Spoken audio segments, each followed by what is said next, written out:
Hello everyone and welcome to a new Let's Play. Oh my god, it's been so long since I've actually said that new Let's Play, you guys. Yes, this is so exciting. I managed to find, well, I didn't manage to find, but I was stumbling, I was, kind of perusing itch.io one day and I came across this game and immediately the art style intrigued me. So I clicked on it and I found that the story has intrigued me as well. So I thought I might as well just give this a whirl. So welcome to When the Night Comes. Yes, so as you guys can see from the screen, we got a lot of interesting characters to be introduced to.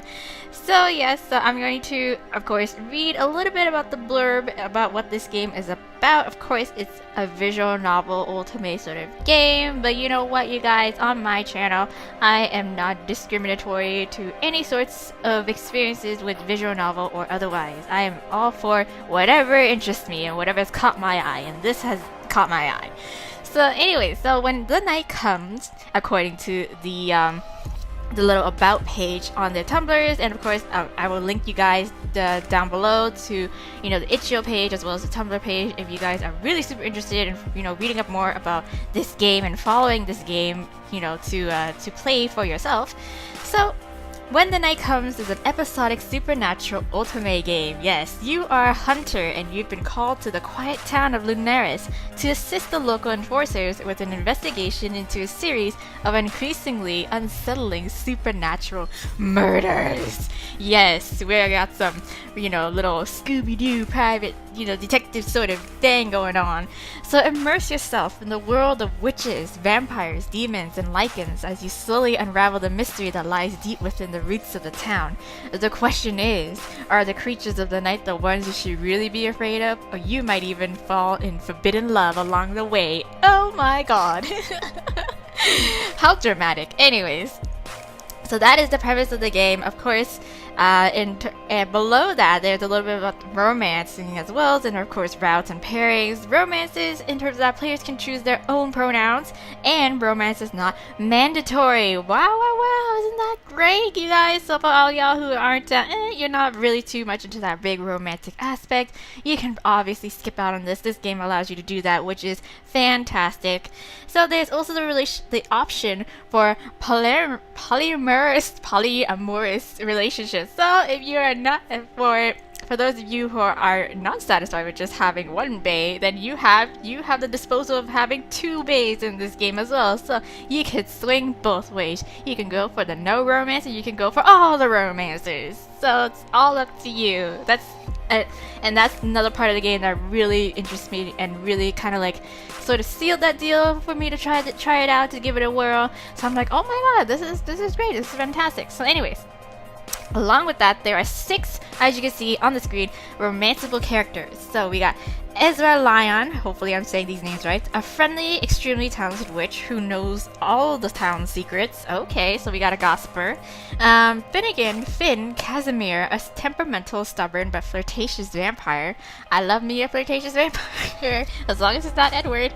Anyways, and then we have Al-Kerr, Cassian, a misunderstood, troubled lycanthrope. Hopefully I'm pronouncing that right. Omen Morningstar, a friendly demon with a huge secret. Alright, that's nice. Piper Merriman, a hunter with a huge chip on her shoulder. So I'm pretty sure it's the lady over here, miss over here. And okay. And then August Gus, William, an enforcer and witch who's questioning everything they stand for. I mean, same girl. Anyways, so that is our little brief description, a little bit of insight on this game. Get you guys kind of settled, kind of, immersify yourself into the world that we are going to jump into. So yeah, so without further ado, let's get started. I'm super excited, and let's go. Oh, tell us your first name. Sure, why not? Let's go with Hana. I think Hana deserves another adventure. Let's go. Now your surname, Hana. Let's see. I never really thought about a surname before. We only really had our first names given. So let's I don't even know. When did I give her a last name? When was the last time I gave her a last name? I think it was in Mystic destinies. I'm pretty sure, and I gave her as Lee. Okay, let's do that.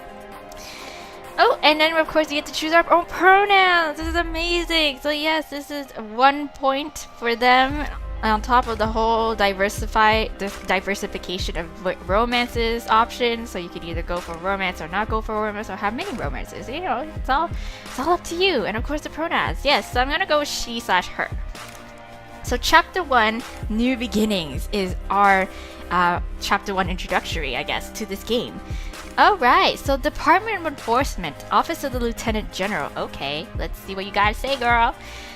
You have been selected for immediate transfer, oh gosh, and are authorized to report to the Enforcement Headquarters Lunaris. Hey now, I didn't get to read that! I'm still at reading. Girl, go back. Anyways, I guess the whole... You could have paused that. I'll probably pause it to read it, and then, you know, I'll go along my way. Anyways, yes, so that's the premise of the story that I gave you guys at the beginning, where we were transferred. We gotta be transferred to this town and to help out with the authorities there. Okay, so I arrive in Lunaris at dusk. Oh wow, okay. So foggy. I've been traveling for days and my feet are sore, my eye is tired, and all I can think about is how much I need a damn good night's sleep. Yes, I need my beauty sleep. I'm a hunter, and I've been called here by the Lieutenant General of Ezra to lead an investigation, the matter apparently urgent. Yeah. There have been a series of particularly violent murders here lately, and they can't seem to put their finger on who or what the culprit is. Alright. I was the most skilled general in the previous town I was assigned to, but I eagerly welcomed the change of scenery. Oh, so we're a general. Ooh. Even if it does involve murder. Meh, come on, where's the thrill in that? Though as I sink further into the town, the feeling of dread that's washing over me is making me wonder if I made the right choice. Yeah, it's kinda creepy. As if I even really had one at all. I wander aimlessly through the narrow streets, unable to focus on much else other than the thought of a warm meal and a comfy bed. Yes, where is my inn? Where am I staying? Where is my B&B? The only thing that distracts me from such thought is the way the sky begins to turn an inky, infinite black. A wisp of mist swirl around my ankles, seeping out from every crack and crevice. Flickers of magic are present within the smoky tendrils, and I can't help but wonder if my mind is playing tricks on me. Okay. I turn a sharp corner and see people running, scooping up small children, scrambling to get inside. Oh, is it like the mist? Is it like the fog? The sound of doors slamming and locking echoes off the crooked stonework. Curtains are drawn, windows closed, and then... Oh, darkness. Dang, it got dark real fast. Hey, it's like daylight saving. You know, I get 3 hours of sunlight. Although the stars are shining brightly at a glance, and the crescent moon hangs low, neither offer much light. It's unsettling, to say the least. A chill rolls down my spine and I walk faster, sore feet continuing their protest. The instincts that have been a part of me since my initiation into the order kick in, and I have a feeling deep in the pit of my stomach that I need to get inside, and fast. Okay. I spot a mage light lantern as I head further down the street. The dull blue flame flickers invitingly in the darkness, drawing me in. Okay. Whoop! Where are we? I push the weathered wooden door open, and the light tinkle of a bell announces my presence. Hello? It's empty, only very dimly lit by a few worn-down candles. The walls are lined with curious trinkets, jars of strange-looking ingredients and potions, and an apparently endless collection of dusty old books. It smells faintly of incense, and a little of... Is that ozone? Ah, well, I didn't know you could smell the ozone. Yes, like the way the air smells just before the storm. Oh, okay. That's what you mean. Then, yeah, sure. Like lightning. I hear footsteps and turn to find their owner, and I'm taken aback by the figure that appears from behind a pair of well-placed curtains. Who's it? It's our first character! Hey! Hey there! Oh, hey there. Oh, hello there. I was just closing up, but can I help you? Yes, you can. Wide eyes burn into me, brighter than the clearest of emeralds. His aura is distinctly magical, and I'm aware I'm looking at a witch, a powerful one at that. I'm sorry to intrude, but I appear to be a little lost. I'm looking for the tavern? Yeah, can you direct me to my B&B, please? His gaze falls to my weapon, my sash, his cheeks darkening as realization apparently sets in. Oh, are you the new hunter? Yes, I am. About to hunt some booty? No, kidding. I smiled, delighted by his charming, surprised expression. Is it that obvious? Yeah. He returns my smile, and I can't help but feel welcome, strangely at home. It's very lovely to meet you. The town has been alight with gossip about you this week. Oh, so I'm pretty... Oh, Ezra! Here's our dear Ezra. Okay. Oh, my name is Ezra, by the way. Ah, I'm Hana. It's nice to meet you, Ezra. Yes. Well, Ezra, can you tell me a little bit about your town? Well, Hana, did anyone happen to tell you not to wander the streets when darkness falls? No, I did not get that memo. As capable a hunter as I'm sure you are, it's not advised, especially these days. Okay, why not? Do tell. I shake my head, still out of a little sorts from the long journey. Then, much to my embarrassment, my stomach decides to grumble loudly, causing Ezra to throw me a curious look. I haven't eaten since morning, okay? Can you blame me? How rude of me. You must be starving. Take a seat in the back room, and I'll quickly fix you something up. Ah, okay. So nice. You really don't have to do that. I'd better be on my way. He's like, no, you can't go out there now. You'll do no such thing. It's too dangerous out there. Please, I insist. It's no trouble, really. Aw, you're so sweet. I can hardly refuse when he's looking at me like that. Cool. Alright, I nod and follow him as he parts the curtains from which he appeared, revealing a cozy living space. Aw. There's a small kitchenette with a crooked dining table, and nestled in the corner is a tattered but comfy-looking sofa. Ezra feels an old steel kettle and pops it on the stove, igniting the stubborn burner before he turns and offers me a smile. Okay. I'm just going to pop upstairs and get you some blankets. I really do insist that you stay until morning. You must be exhausted, and the tavern is across town. What? Oh, God, so far. Okay. I'd hate to send you out into the darkness, knowing what? Tell me. He pauses, stopping himself. Just wait here, and please make yourself comfortable. Why is no one telling me anything? I can think of nothing worse than even walking across the street right now, let alone across town. Right. Okay, thank you, Ezra. Thank you, darling. He disappears up a narrow staircase, and my curiosity instantly gets the better of me as I start to have a little look around. A solitary candle burns upon the countertop, colorful little lights hanging from the various pictures and shelves. It's utterly enchanting, just like its owner. I know, right? I love your little fairy lights. I love what you're doing here in the little interior. The shop is obviously well loved, an abundance of personal belongings littering various shelves and nooks. I eye a tiny dish that's overflowing with brightly colored jewelry, and beside it is a pile of crumpled parchment. Some of the pages are covered in an elegant looping script, and others are filled with lovingly rendered portraits, mostly of Ezra himself. Wow. Okay. I guess he has admirers? I don't know. I tentatively reach for one of the sketches at the top of the pile, but a loud creak startles me. Oops. I turn, always on edge, as I've always been taught. I turn always on edge as I've been taught to be, my fingers edging toward my weapon, the hairs on the back of my neck standing to attention. There's a creature nearby. What? That's when I see them. A pair of glowing, fierce golden eyes peeking up at me from a previously hidden hatch in the floorboards, and before I can even think about defending myself... Ugh!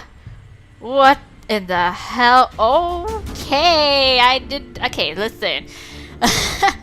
To be honest, I expected some little magical creatures, like from Fantastic Beasts and Where to Find Them. I just expected something like a little bit of a niffler, something of that size. Not this. I'm pinned to the wall by a firm, cold, and inherently non-human arm. Clearly. Who the hell are you? Where's Ezra? Well, Ezra's upstairs. Jesus Christ. A growl rumbles deep in his chest, lips curled into a snarl, affording me a view of a set of sharp white fangs. You are a neighborhood vampire, you know? If I hadn't already clocked his deathly pallor, there'd be no second guessing what kind of creature I'm dealing with here. Vampire. Ah, okay, yes. So here's our dear vampire. I know I'd already be quite dead if that's what he truly wanted, and I feel nothing from him other than an overwhelming desire to protect something or someone. His aura is panicked but unthreatening, so I decide to relax against his hold. Hey man, chill. I cautiously raise my hands and oh no, I did Return of the ghost keyboard, I'm sorry. I cautiously raise my hands in surrender in the hopes that he'll stand down. I do not condone harming creatures who do not wish to harm me. Plus, I've met a few reasonable vampires in my time. Yeah, a few. Only a few. He retreats a little, enough for me to gather my composure. Hey man, tell him Ezra is safe, ask him who he is. No, we're good.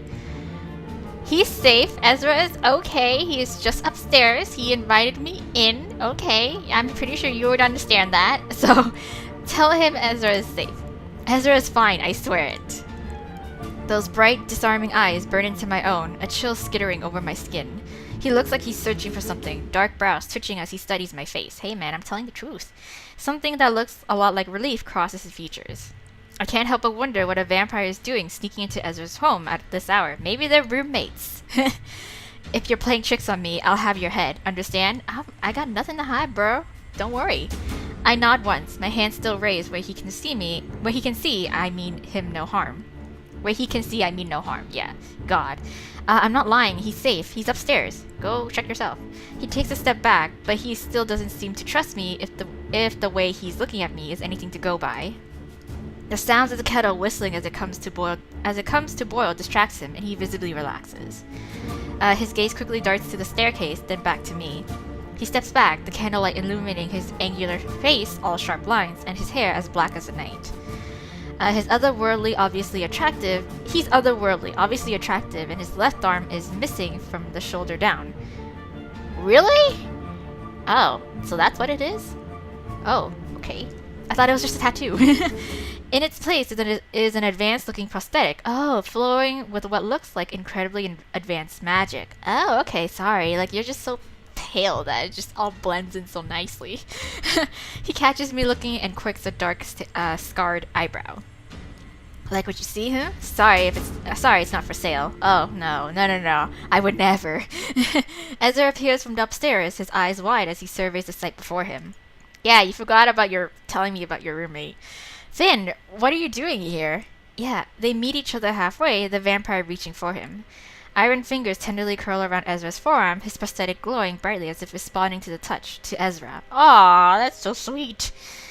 I feel a little like I'm intruding by watching this exchange, but I just can't seem to bring myself to look away. I know, right?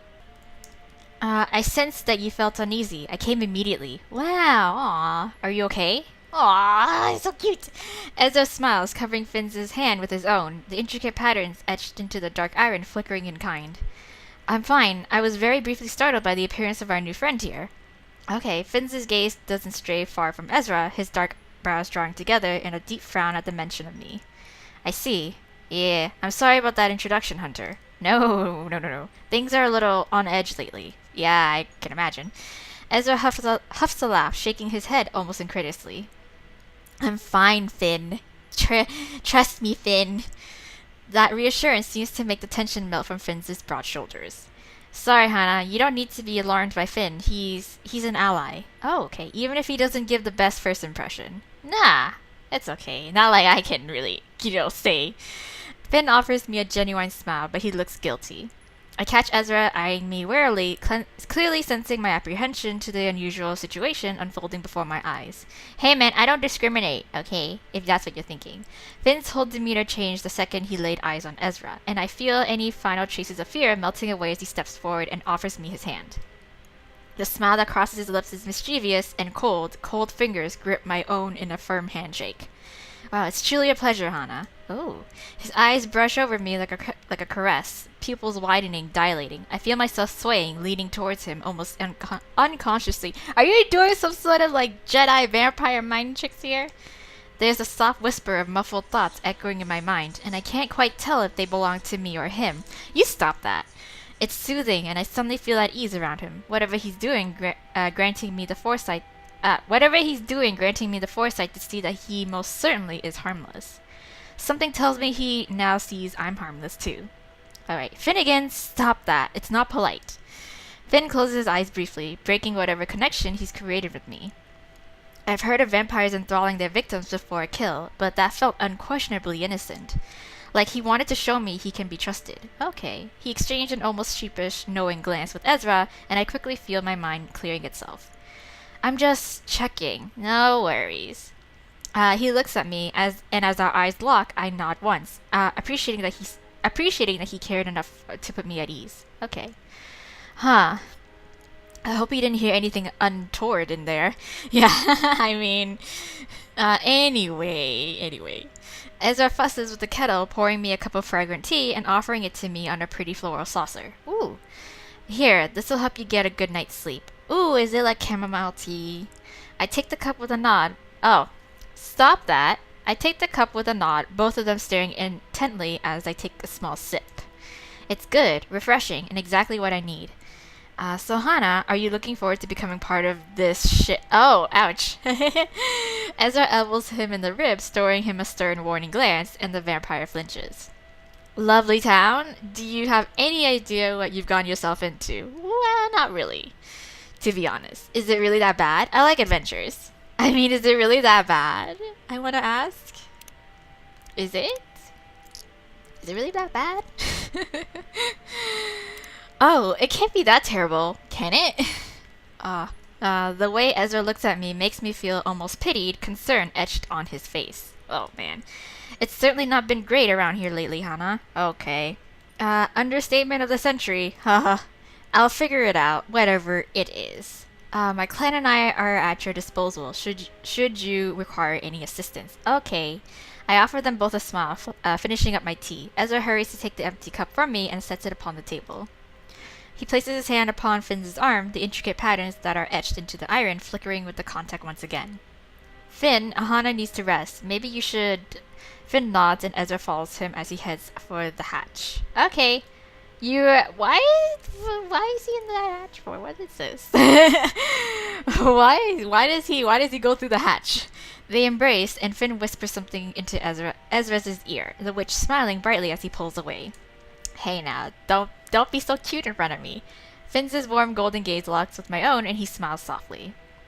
Take care, Hana. If you ever need anything, just scream and I'll come running. Oh, great. That's it. That's comforting. He winks, and my traitorous cheeks warm at the sight of it. He notices and laughs quietly, a deep, comforting rasp that I could most certainly get used to. Okay, bye. It was nice to meet you, Finn. Even though you sort of nearly choked me out the first time. Their fingers brush as Finn gracefully lowers himself into the hatch, and Ezra stares almost longingly into the darkness until the door slams shut. He turns, clearing his throat as he retrieves a tin of biscuits from the cupboard, offering them to me and waiting expectantly until I take a bite. Nums. Listen, please don't let our apprehension worry you. I'm sure you're more than capable of getting to the bottom of these murders, Hana. It's just not safe out there, not even for someone like you. Some are saying the town has been cursed, but I sense something else. Something bigger. Even though we've only just met, I trust him without question. I mean, man, he lives here, okay, so I'm just a visitor. Within moments of my arrival, I could tell something about this town is off, and I intend to get to the bottom of this mess. We've lost people, good people, and the investigation seems to have halted. We don't know what more we can do. He quickly gathers himself, forcing a laugh to break the somber mood. Oh dear, look at me getting all emotional when you're probably absolutely desperate to get some sleep. It's fine. As much as I hate to admit it, I am, and I stifle a yawn as Ezra turns to fuss with some blankets. I suddenly remember just how fatigued I am, and I'm thoroughly looking forward to settling upon the tiny sofa. Thank you for letting me stay, Ezra. I'll be out of your hair. I'll be out of your hair come morning.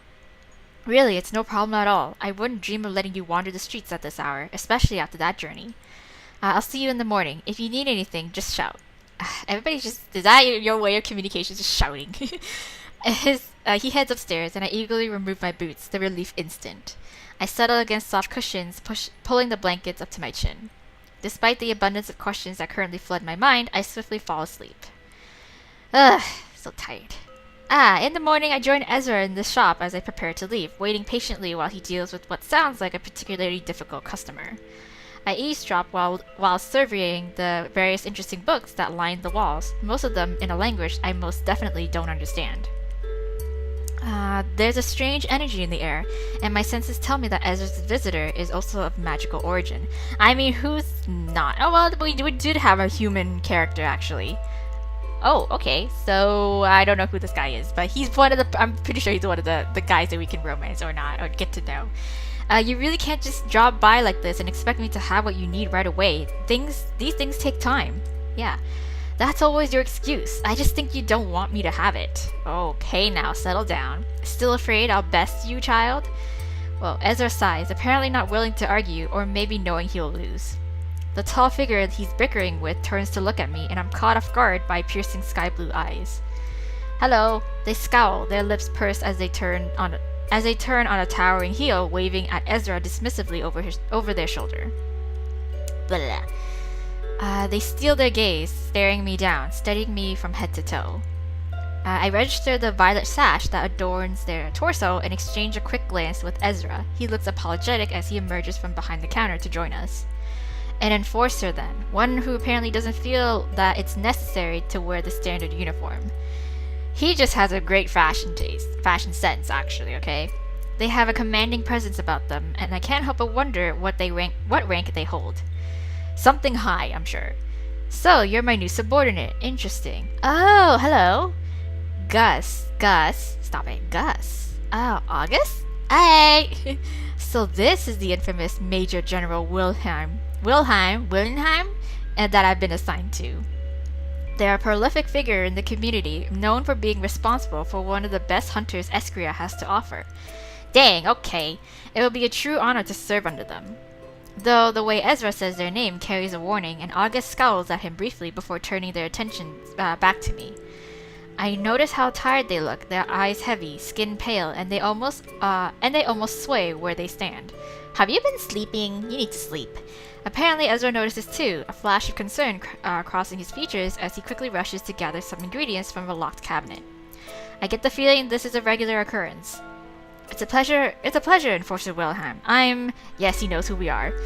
Yes, I know who you are. Your arrival has caused quite a stir and more than a little paperwork. Sorry.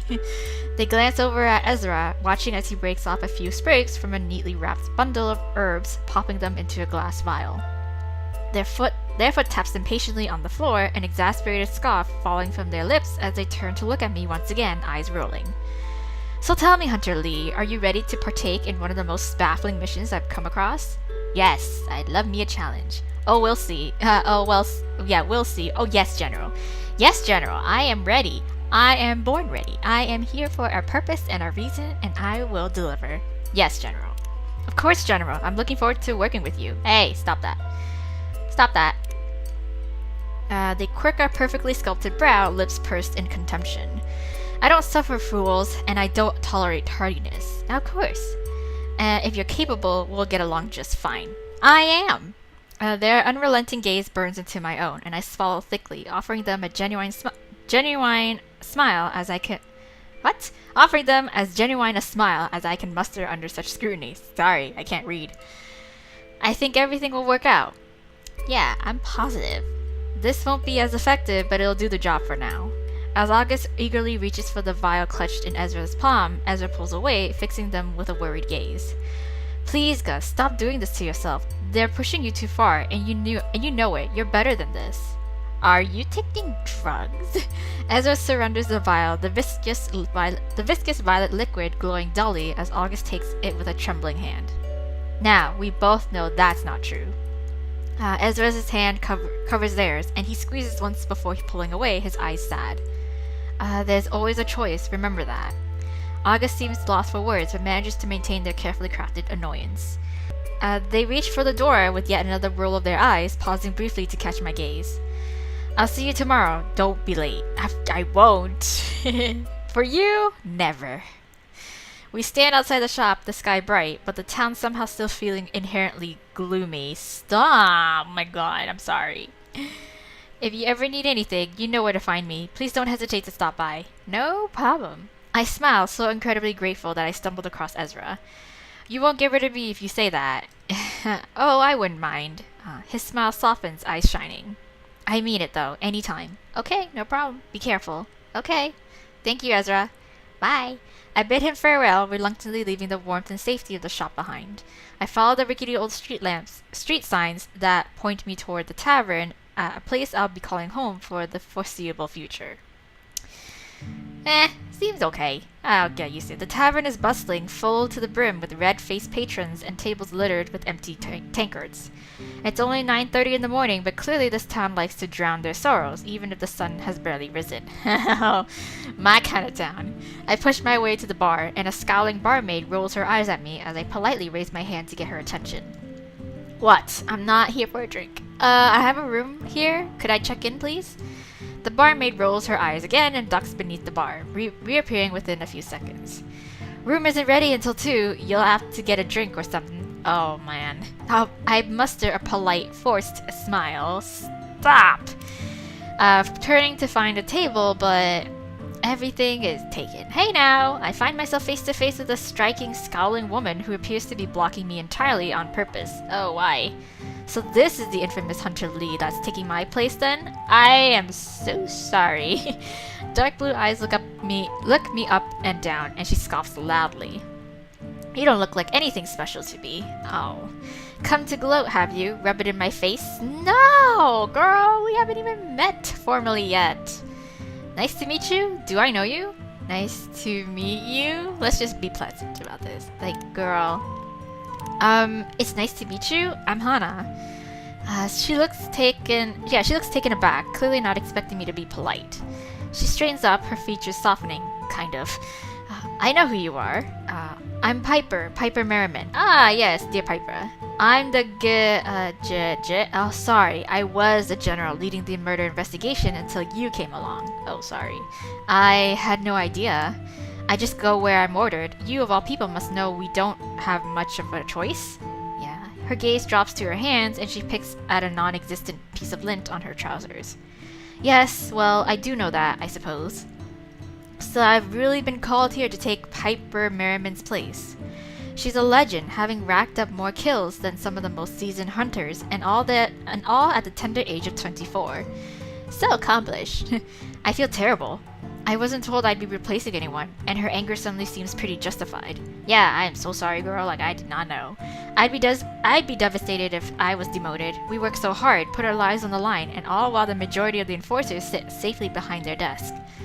Holding our fate in hands that aren't stained with blood. Yeah, who are they?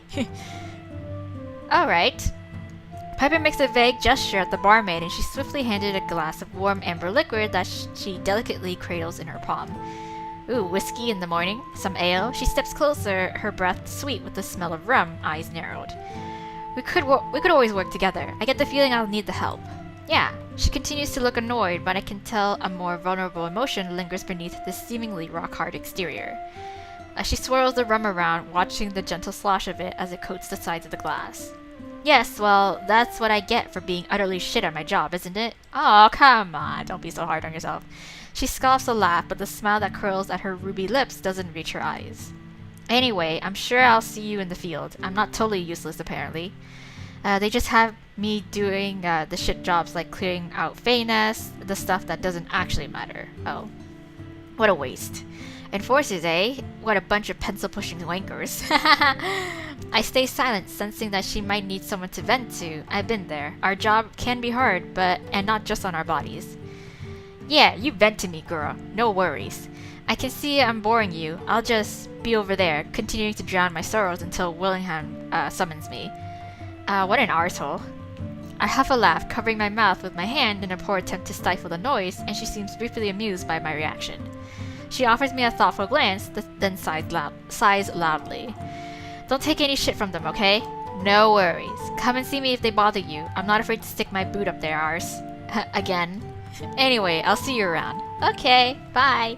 She doesn't wait for me to respond, and with a flick of chestnut hair, she's gone. Alright, so we're like gradually, of course, meeting all the characters that we will be interacting with in this story. And I think that was like 3 of the 6 so far? 4 of the 6 so far, I should say.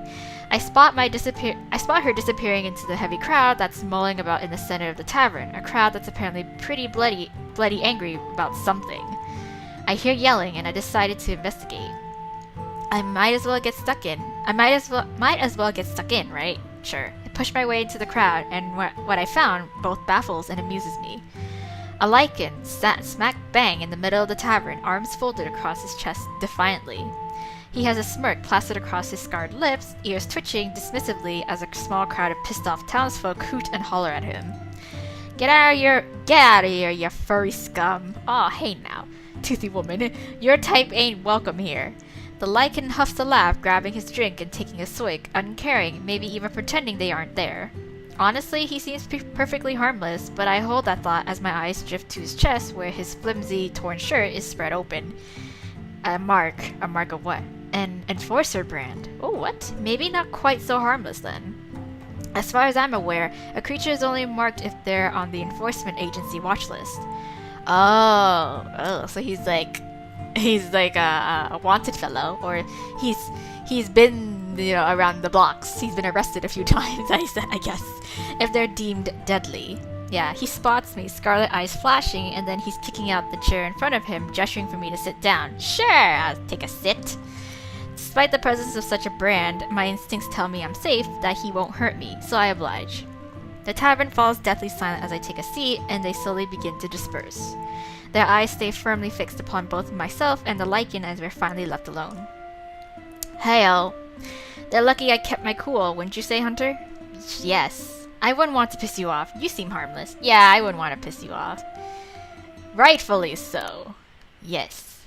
They are, incredibly so. They obviously haven't seen a lichen in their true form, have they? Yes, he smirks, apparently highly amused.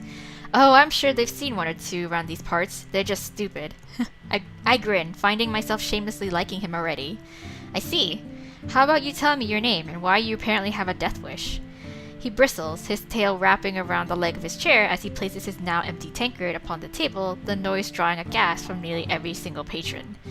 Oop. I glance over at Piper, who sits in the corner, either oblivious or uncaring. It's Al-Kerr, and I don't have a death wish. Today, anyway. Okay, Al-Kerr. Only today? He smiles, folding his arms back across his chest. He leans back in his seat, relaxing, his tension visibly melting away. You don't need to concern yourself with me, Hunter. I stay far away from your kind. From everyone, really. Unless they come looking for me, of course. He glances over his shoulder, catching Piper's gaze. She flips him off, and he turns back around to face me, his shoulders shaking with quiet laughter. I'm sure you'll grow to despise me in time, just like every other idiot in this stupid town. Nah, I don't think so. He stands, and all the patrons stiffen. He's so quiet you could hear him. It's so quiet you could hear a pin drop, and I'm pretty sure almost everyone has stopped breathing. Al-Kerr rolls his eyes and flashes me a grin. He looms over me, close enough that I can smell the earthy, distinctly petrichor scent of him, strangely pleasing for a man who looks like he hasn't washed in days. He has that rugged sort of look to him. If my advice is worth anything to you, then trust me when I say to trust no one. He stares me down, watching. Even you? He smiles at that, scoffs. I think he's gonna say, especially me. Especially. I knew it, yeah. I got this down pat. Goodbye, Hunter. Bye. I watch him leave, feeling everyone's gaze upon me. I compose myself and offer them a smile, as genuine as I can muster after such an odd introduction to this strange little town. I glance at the clock, and it's only 10:30. Wow! So much has happened. I have some time to kill. Okay. Damn, yeah. Don't you hate it when your B&B isn't ready until 2, and you gotta waste time and you arrive there at 10? The town is small, very small, and it takes me less than an hour to walk it from end to end. Wow! I find myself drawn to the cemetery, the scent of blood thick here. Oh. I don't know if that's a good thing. This is the site of the last murder, and I come across a patch of scorched grass, the earth around it trampled. The remains of a crumbled gravestone are littered around the perfect black outline of a body, and I take a deep breath. Oh, so somebody's been burnt to a crisp. I crouch down, skipping my fingers over the dead grass. I close my eyes and try to picture it, but it's hard knowing how stark the darkness is here. It's a blur, a mere memory, but I feel terror. They were so scared, utterly alone in their final moments. But something sticks out over all that fear. I'm sorry. Oh, I love you. Oh no, the words hit me hard, my chest aching, and I feel an intense longing. Love. It's powerful, unconditional, so much so that it snatches the breath from my lungs. Dang, I'm so sorry. I take a deep breath and force myself to stand, trying to shake the feeling. I'll find out who killed you, I swear it. I'm startled by the sudden sound of heavy footsteps, my hand hovering over my weapon. I look around frantically, on guard, ready, and then a striking figure appears. Who? Oh, are you a demon? You're that demon. You're our neighborhood demon. He's clad in fine clothing, his long hair tied in a neat ponytail, the crown of his head adorned with delicate jewelry. You look really rich. He's smiling? Hello, Hunter. Hello. I've really been looking forward to meeting you. Okay. I should be unsettled, the pointed teeth and sharp claws indicating he's definitely not human. Then the flicker of a tail tells me all I need to know. He's a glamoured demon. Oh, okay. Though I'm finding it hard to be alarmed by his presence. His eyes are warm chestnut brown, and they sparkle in the dappled sunlight as he gazes at me in wonder. Okay, you have? Don't move. You have? Well, he seems pleasant enough. I'm not about to antagonize him. You have. You've been expecting me? Everybody has. I watch as his cheeks darken, his gaze dropping to the grass. Aw, he's cute. Well, people talk, and I listen. Yes, I really hope I didn't scare you. No. Well, he's certainly not like any other demon I've encountered. The not trying to kill me helps, yeah. You didn't. It's okay. You're sure? I'm kind of used to startling people here. Aw, no. I promise. I promise. I've seen scarier. He laughs, his tail flicking. I'm certain you have. Yeah, given my profession and all. I feel no threat from him, and his aura is calm, if not a little skittish. He's hard to read, and that's frustrating, but not necessarily alarming. So what's your name? Yes, please, a proper introduction. The demon exhales sharply, apparently relieved that I'm making conversation rather than contemplating killing him. It's Omen. Oh, what kind of Omen? Introduce yourself. What kind of Omen? That's his name. That's exactly his name. Let's just... What kind of Omen? I feel a smile curling at the corners of my lips. Are you a good omen or a bad one? His lashes flicker, and I quickly realize he may not be versed in bad jokes. Oh. What? Never mind. Don't worry. It's nice to meet you, Omen. I'm Hana. Yeah, so, are you okay? Well, I huff a quiet laugh, yet again perplexed by the wonderfully weird inhabitants of this town. He's certainly the most polite demon I've ever met, right? I nod once, offering him a small, genuine smile. I'm fine, thank you. I'm just overwhelmed. This is a strange little town, isn't it? Omen laughs, the sound musical, infectious, causing my own smile to widen. That's being polite. It's more than strange. It's a mess I, and many others, hope you can fix. Oh, I'll try. I grimace, my gaze drifting back down to the place where the last murder victim lay. I sigh, mustering as much confidence as I possibly can. I can do this. I can solve these murders. So, no pressure then. Omen shrugs playfully, his pale cheeks flushed a charming shade of pink as I catch his gaze. No pressure at all. Welcome to Lunaris. No! That's the end of chapter 1! What the hell? Okay, so that's our chapter 1 ending. The only one that is outright currently right now, as you guys may have heard me tell you guys in the beginning of this episode, is that it is an episodic sort of game release. I'm not sure by what quote-unquote episodic means, because, there are talks of which, it's kind of like what,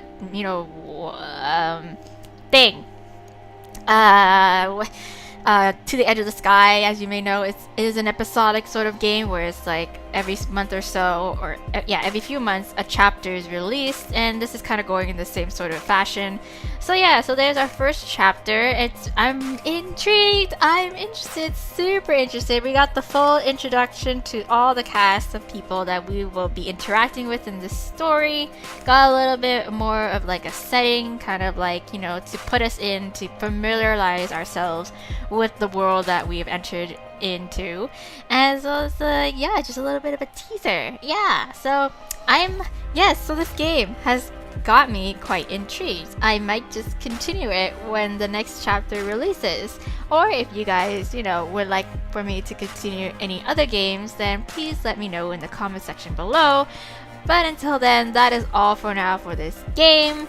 Also, I should probably mention that if this game series is going to be continued, there has been a warning on this particular game on the site, on some of the pages, that it may be NSFW at times. Don't know into what certain degrees it is, but just a fair warning. I guess it will kind of get graphic in terms of, we are dealing with murders here, so it might get graphic. So anyways, until then, you guys, thank you for watching When the Night Comes, and that is chapter 1. I hope that you know, this game gets a lot of love that it deserves, and if you guys again are super interested in checking it out, reading more on, you know, what the creators have going for this game, and if you want to donate to their Patreon and to help them out, please go and check their game pages, the itch.io, and as well as any other Tumblr pages or any other social media pages like their Twitter. And yeah, give it a like, share, and you know, enjoy it yourselves. But until then, you guys, thank you for joining. So for now, bye. Hey, okay, so what happened here is that I was kind of snooping. I was kind of sort of snooping.